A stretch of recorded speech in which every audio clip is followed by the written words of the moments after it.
Thanks, everyone. It's great to be here today. What I wanted to do is just very quickly tell you about the plant, about Comet, about the markets that we'll be serving, and then about why this is such an important partnership for us.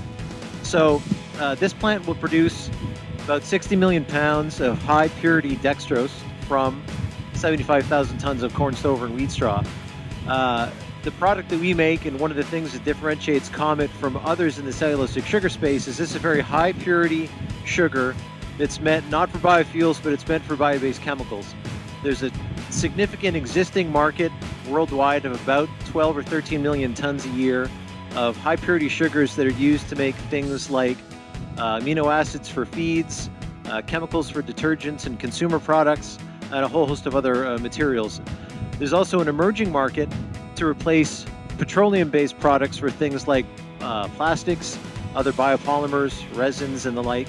And so we hit the specification into that market. It's a very high value, high purity material. And as we look to this first plant, there really isn't a better region, it's certainly in North America and probably the world, to think about commercializing a value chain that goes from stover and straw through to sugar and through to these end markets. These are very productive acres. This is a significant infrastructure that you all have. Where this plant will be in Sarnia, there's a tremendous amount of infrastructure in terms of equipment and site, as well as people and support.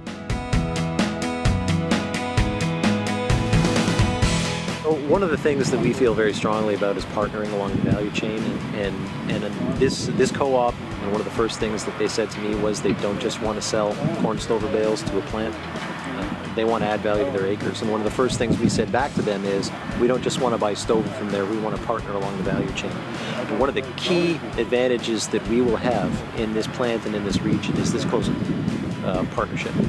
And as I've said it a minute ago, I'll say it again, this process doesn't start when stover bales hit our conveyor. The process starts in the fields. And from the standpoint of aggregation, quality control, consistency of materials, working with the growers and working with the real experts on how we get material to the plant, it's a significant advantage. It's unique in the industry, and it will be one of the things that differentiates this whole value chain from what others are trying to do in this space.